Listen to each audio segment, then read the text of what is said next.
السلام عليكم ورحمة الله وبركاته. إن الحمد لله نحمده ونستعينه ونستغفره ونعوذ بالله من شرور أنفسنا ومن سيئات أعمالنا من يهده الله فلا مضل له ومن يضلله فلا هادي له ونشهد أن لا إله إلا الله ونشهد أن سيدنا ومولانا محمدا عبده ورسوله صلى الله تعالى عليه وعلى آله وأصحابه وبارك وسلم تسليما كثيرا أما بعد فأعوذ بالله من الشيطان الرجيم بسم الله الرحمن الرحيم ما أتاكم الرسول فخذوه وما نهاكم عنه فانتهوا صدق الله المولى العظيم وصدق رسوله النبي الأمي الكريم ونحن على ذلك من الشاهدين والشاكرين والحمد لله رب العالمين. وقال صاحب القرآن صلى الله عليه وسلم لا يؤمن أحدكم حتى أكون أحب إلي من والده وولده والناس أجمعين أو كما قال النبي عليه الصلاة والسلام محمد بشار وليس كالبشر وياقوت حجر وليس كالحجر محمد نے آ کر کفر کو مٹایا کفر کو مٹا کر صداقت کو دلایا لا الہ الا اللہ لا الہ الا اللہ لا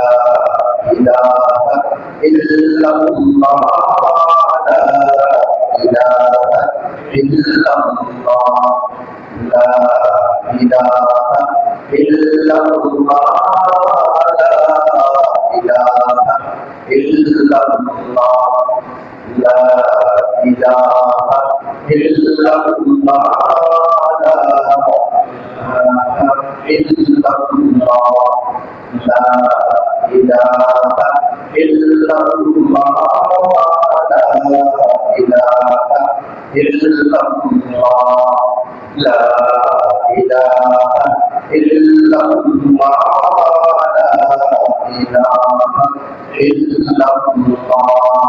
لا إله إلا الله لا إله إلا الله محمد رسول الله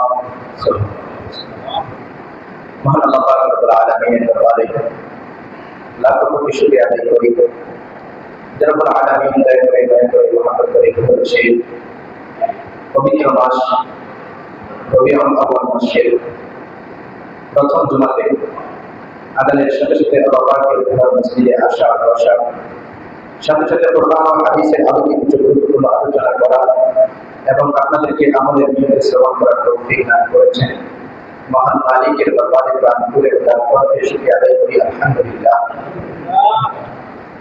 আরবি মাসের মধ্যে এই রবিউল আউয়াল মাস অত্যন্ত গুরুত্বপূর্ণ মাস। কারণ এই মাসের মধ্যে আল্লাহ পাক রব্বুল আলামিন বিশ্বনবী হযরত মুহাম্মদ রাসূলুল্লাহ সাল্লাল্লাহু আলাইহি ওয়াসাল্লামকে এই পৃথিবীর বুকে পাঠিয়েছেন। এজন্য বিশ্বনবীর মর্যাদায় এই মাসটা অত্যন্ত গুরুত্বপূর্ণ হয়েছে। এজন্য বিশ্বনবী হযরত মুহাম্মদ সাল্লাল্লাহু আলাইহি ওয়াসাল্লাম এই মাসের মধ্যে এসেছেন বলে বিশ্বনবীর মহব্বতকে কেন্দ্র করে, বিশ্বনবীর জন্মকে কেন্দ্র করে বিভিন্ন প্রকারের কোরআন সুন্নাহ বিরোধী কার্যকলাপ দেশে বিদেশে বিভিন্ন সমাজে প্রচলন রয়েছে, যেগুলো বিশ্বনবীর মহব্বতে করা হয়, কিন্তু বাস্তবিক পক্ষে এটা রাসূল সাল্লাল্লাহু আলাইহি ওয়াসাল্লামের মহব্বত নয়।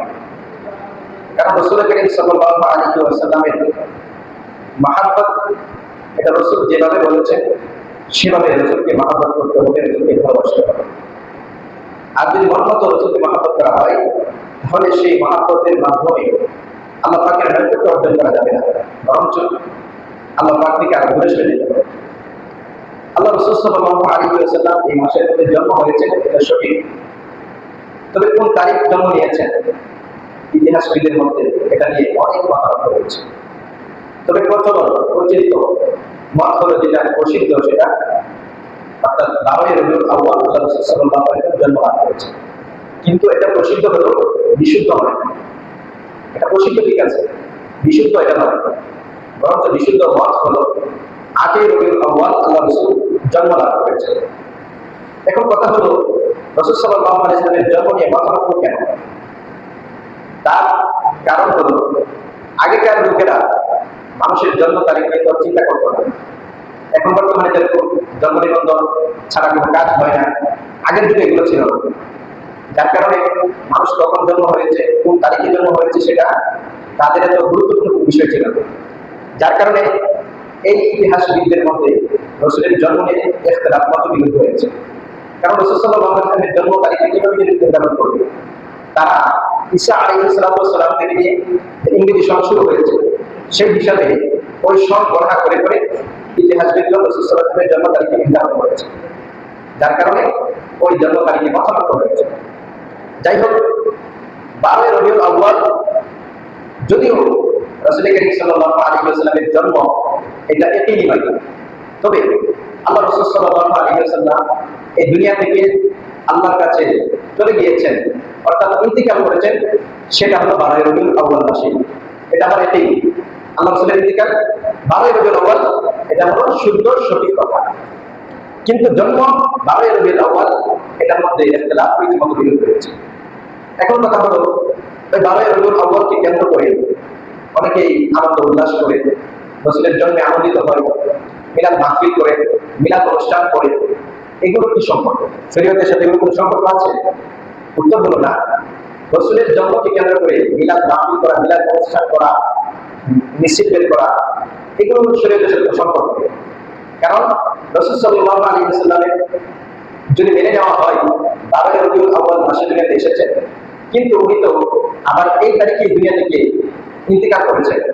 এখন আপনার একই দিন জন্মদিবস আবার একই দিন মৃত্যু দিবস, তাহলে পালন করবেন কোনটা? খুশি হবেন নাকি দুঃখ প্রকাশ করবেন? কোনটা করবেন? এসব কোনটাই করা যাবে না, কারণ আল্লাহ রাসূলের মৃত্যু একই দিন। এখন তো আমাদের দুঃখ প্রকাশ করার কথা, রাসূলের জন্য দোয়ার কথা। এজন্য মুহাদ্দিসিরা একটা উদাহরণ দিয়েছেন, একই দিন কোন একজন মানুষের বাবা দুনিয়া থেকে চলে গেছেন, আবার তার গর্ভে তার ছেলে সন্তান জন্ম নিয়েছেন। এখন সেই ব্যক্তি তার বাবা দুনিয়া থেকে চলে যাওয়ার কারণে খুশি হবে নাকি সন্তান জন্ম নেওয়ার সময় সে আনন্দ উল্লাস করবে? ওই সময় সেই ব্যক্তি যে একটা অবস্থা তার থাকবে, একেবারে দুঃখিত হতে পারে না, আবার খুশিতে আত্মহারা হতে পারে না। এরকম রাসূল সাল্লাল্লাহু আলাইহি ওয়াসাল্লামের জন্মের সময়ও আমাদের এইভাবেই থাকতে হবে। এত আনন্দ উল্লাস এগুলো তো সাহাবায়ে কেরাম করেন না। আল্লাহ রাসূলকে আমরা যতই মহব্বত করি, আল্লাহ রাসূলকে বর্তমানে আমরা যতই ভালোবাসি, সাহাবায়ে কেরামের মতো ভালোবাসা আমাদের মধ্যে নেই। সাহাবায়ে কেরাম তো রাসূলকে নিজেদের জান থেকে বেশি ভালোবেসেছে, কিন্তু আমরা যতই ভালোবাসি নিজের জান থেকে বেশি নয়। সাহাবায়ে কেরাম রাদিয়াল্লাহু তাআলা কেমন ভালোবেসেছেন? আল্লাহ রাসূল সাল্লাল্লাহু আলাইহি ওয়াসাল্লাম যুদ্ধের ময়দানে গিয়েছেন, যুদ্ধের ময়দানে রক্তাক্ত অবস্থা। এ সময় আল্লাহ রাসূলের প্রিয় সাহাবী হযরত তালহা রাদিয়াল্লাহু তাআলা একবার রসুলের ডান দিকে দেখতেছেন, আবার রসুলের বাম দিকে দেখতেছেন, আবার পিছনে, আবার সামনে, এইভাবে ছোটাছুটি করতেছেন। আল্লাহ রাসূল সাল্লাল্লাহু আলাইহি ওয়াসাল্লাম হযরত তালহা রাদিয়াল্লাহু তাআলা আনহুকে বলেন, হে তালহা, তুমি এভাবে ছোটাছুটি করতেছো কেন? একবার আমার ডান দিকে দেখতেছো, আবার বাম দিকে, আবার সামনের দিকে, আবার পিছনের দিকে। আল্লাহ রাসূলের প্রিয় সাহাবী হযরত তালহা রাদিয়াল্লাহু তাআলা আনহু বলেন, ওগো প্রিয় হাবিব, আমার যখন মনে হয় কাফের সামনের দিকে আক্রমণ করবে, আমি তালহা সামনের দিকে চলে যাই। আমার যখন মনে হয় কাফের বাম দিক থেকে আক্রমণ করবে, ওগো প্রিয় হাবিব, আমি তালহা বাম দিকে চলে যাই। আমার যখন মনে হয় কাফের পিছনের দিক থেকে আক্রমণ করবে, ওগো প্রিয় হাবিব, আমি তালহা পিছনের দিকে চলে যাই। আমার যখন মনে হয় কাফের ডান দিক থেকে আক্রমণ করবে, আমি তালহা ডান দিকে চলে যাই। যেন কাফেরের তরবারির আঘাতে আল্লাহর নবী হযরত মুহাম্মদ নবী সাল্লাল্লাহু আলাইহি ওয়াসাল্লাম ক্ষতবিক্ষত না হয়ে আমি তালহা কাফেরের তরবারির আঘাতে ক্ষতবিক্ষত হয়ে যাই। এই পরিমাণ মহব্বত ছিল তালহা রাদিয়াল্লাহু তাআলা আনহু অন্তরে। আল্লাহ পাকের প্রতি ভালোবাসা, আল্লাহ রাসূলের প্রতি ভালোবাসা এই পরিমাণ ছিল। কিন্তু সেই তালহা জীবনে কোনোদিন আল্লাহ রাসূলের জন্মকে কেন্দ্র করে আনন্দ প্রকাশ করেন, 12 রবিউল আউয়াল মাসে আনন্দ প্রকাশ করেন। তাহলে যদি আল্লাহ রাসূলের জন্মকে কেন্দ্র করে আনন্দ করার দরকারই হতো, আমাদের থেকে হযরত তালহা অনেক বেশি আনন্দ করতেন, কারণ তালহার মতো ভালোবাসা আমরা করতে পারি না। এজন্য এই 12 রবিউল আউয়ালকে কেন্দ্র করে আনন্দ উল্লাস করা দরকার। হ্যাঁ, 12 রবিউল আউয়াল, এই রবিউল আউয়াল মাসে যেহেতু নবী করিম সাল্লাল্লাহু আলাইহি ওয়াসাল্লাম দুনিয়াতে এসেছেন, আমাদের রাসূলের জীবনী জানতে হবে। রাসূলের জীবনে কি করেছেন সেটা আমাদের জানতে হবে এবং সেখান থেকে শিক্ষা গ্রহণ করতে হবে। রাসূল সাল্লাল্লাহু আলাইহি ওয়াসাল্লাম জন্ম লাভ করার সাথে সাথে কি হয়েছিল? রাসূল যখন দুনিয়াতে এসেছেন, আল্লাহ রাসূলের আম্মাজান বলেন, আল্লাহ রাসূল যখন জন্ম হয়েছে, রাসূলের দেহ থেকে, রাসূলের শরীর মোবারক থেকে একটা আলু ঝিলিক মানে গর্জন করে আকাশে এরকম একটা আলু যে দেখা যায়। আল্লাহ রাসূল জন্ম হওয়ার সাথে সাথে রাসূলের দেহ থেকে এমন একটা আলুর একটা শিখা বের হয়ে গেল। আল্লাহ রাসূলের আম্মাজান বলেন যে সেই আলোর মধ্যে পারস্যের বড় বড় বিল্ডিং, পারস্যের তখনকার পারস্য ছিল পৃথিবীর সবচেয়ে সুপার পাওয়ার, ওই পারস্যের বড় বড় দালান কোঠাগুলো সেই আলোর মধ্যে দেখা গিয়েছে। আল্লাহ রাসূল জন্মের সাথে সাথে এই একটা ঘটনা। অথচ সেই সময় ওই রাষ্ট্রগুলো ছিল শিরিকের আস্তানা, শিরিকের রাজত্ব প্রদানকারী। আল্লাহ তাআলার হুকুমের বিপরীতে মানব রচিত তন্ত্র মন্ত্র প্রতিষ্ঠা মাস্টার মাইন্ড ছিল ওই শাম। রাসূল সাল্লাল্লাহু আলাইহি ওয়াসাল্লামের জন্মের সাথে তাদের ওই দালানগুলো আল্লাহ রাসূলের সামনে চলে এসেছে। আল্লাহ রাসূলের আম্মার দিকে দেখতে পেয়েছেন। এটা কেন? এর দ্বারা আল্লাহ তাআলা বুঝাতে চেয়েছেন যে তাদের রাজত্বের দিন শেষ, তাদের রাজত্ব খতম হয়ে যাবে। আল্লাহ রাসূলকে দেখাই দিয়েছেন অচিরেই এই পারস্য আপনার দখলে চলে আসবে, আপনার উম্মতের দখলে চলে আসবে।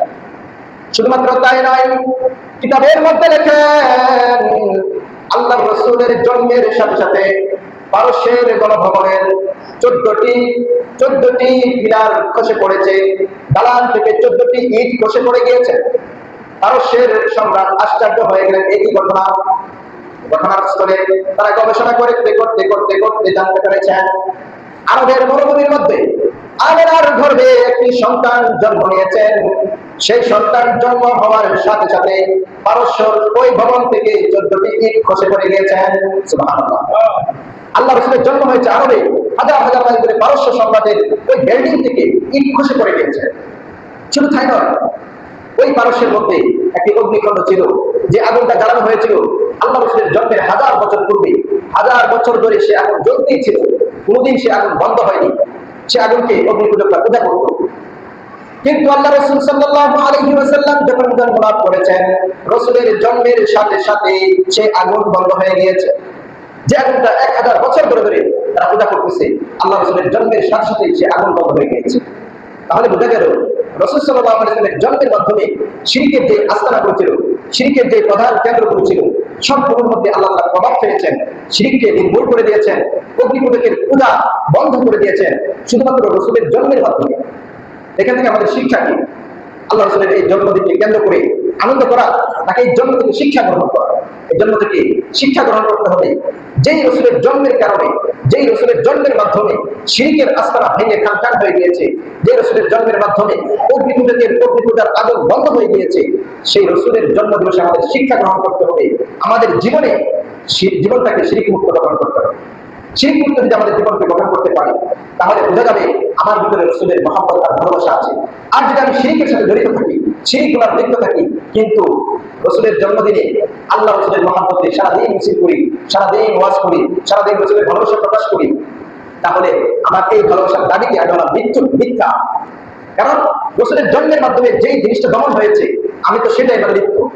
এজন্য আমাদেরকে রাসূলের জন্ম থেকে শিক্ষা নিয়ে আল্লাহ রাসূলের যেই জন্মের শিক্ষা, শিরিক মুক্ত জীবন গঠন করতে হবে। শিরিক গত জমাতে আলোচনা করেছিল, খুব সুন্দর আলোচনা করেছে। অর্থাৎ বড় বড় শিরিক আমরা শুকরে জানি, অর্থাৎ মাজারের মধ্যে গিয়ে কোনো কিছু চাওয়া, গায়রুল্লাহ থেকে কোনো কিছু চাওয়া, সন্তান চাওয়া, রিজিক চাওয়া, বিপদ আপদে কারো কাছে প্রার্থনা করা মুক্তির জন্য, এগুলো হলো শিরিক, কাবীর, বড় শিরিক। আরেকটা শিরিক হলো ছোট শিরিক, যেমন নামাজ পড়তেছি, মানুষ আমাকে নামাজি বলবে, রোজা রাখতেছি, কেন মানুষ আমাকে রোজাদার বলবে, হজ করতেছি, মানুষ আমাকে হাজী সাহেব বলবে, তাবলীগ করতেছি, মানুষ আমাকে ভালো মানুষ বলবে, আমি কোরআন পড়তেছি, আলেম হচ্ছি, মানুষ আমাকে আলেম বলবে। এগুলোকে যদি আমার ভিতরে এমন নিয়ত থাকে, এটা হলো শিরিক, এটা হলো শিরিকের সবচেয়ে ছোট ছোট শিরিক। এজন্য আল্লাহ রাসূলের জন্মকে কেন্দ্র করে আনন্দ উল্লাস না করে আমাদের জীবনকে ছোট ছোট শিরিক মুক্ত করতে হবে। বড় শিরিক থেকে বাঁচতে হবে, ছোট শিরিক থেকেও বাঁচতে হবে। আর বিশ্বনবী হযরত মুহাম্মদ রাসূলুল্লাহ সাল্লাল্লাহু আলাইহি ওয়াসাল্লামের জন্য পৃথিবীবাসীর জন্য ছিল রহমত, পৃথিবীবাসীর জন্য ছিল দয়া। আর রাসূল সাল্লাল্লাহু আলাইহি ওয়াসাল্লামের রহমত আর এই দয়া আমাদের পেতে হলে আল্লাহ তাআলা রাসূলের আদর্শকে গ্রহণ করতে হবে, রাসূলের জীবন থেকে শিক্ষা নিতে হবে। আল্লাহ তাআলা বলেন, ওয়ামা আরসালনাকা ইল্লা রাহমাতাল লিল আলামিন। আল্লাহ রাব্বুল আলামিন বলেন, নবীজি, আমি আপনাকে আলামিনের জন্য রহমত হিসেবে প্রেরণ করেছি। আলামিন বলতে দুনিয়া আসমান সকল সৃষ্টি জগৎকে আলামিন বলা হয়। দুনিয়ার মধ্যে মানুষকেও আলামিনের মধ্যে মানুষ আছে, গাছপালা সবকিছু আছে, আল্লাহ পাকের সৃষ্টি সবকিছুই আলামিনের মধ্যে দাখিল। অর্থাৎ আল্লাহ পাক বলেন, ওগো নবীজি, আমি আপনাকে গাছের জন্য রহমত হিসেবে প্রেরণ করেছি, আমি আপনাকে মানুষের জন্য রহমত হিসেবে প্রেরণ করেছি, আমি আপনাকে আকাশের জন্য রহমত হিসেবে প্রেরণ করেছি, আমি আপনাকে জমিনের জন্য রহমত হিসেবে প্রেরণ করেছি, আমি আপনাকে সকল সৃষ্টি জগতের জন্য রহমত হিসেবে প্রেরণ করেছি। এজন্য দেখা যায় রাসূলের জীবনী থেকে শিক্ষা গ্রহণ করে। যেমন রহমত, আরবের একটা কথা ছিল,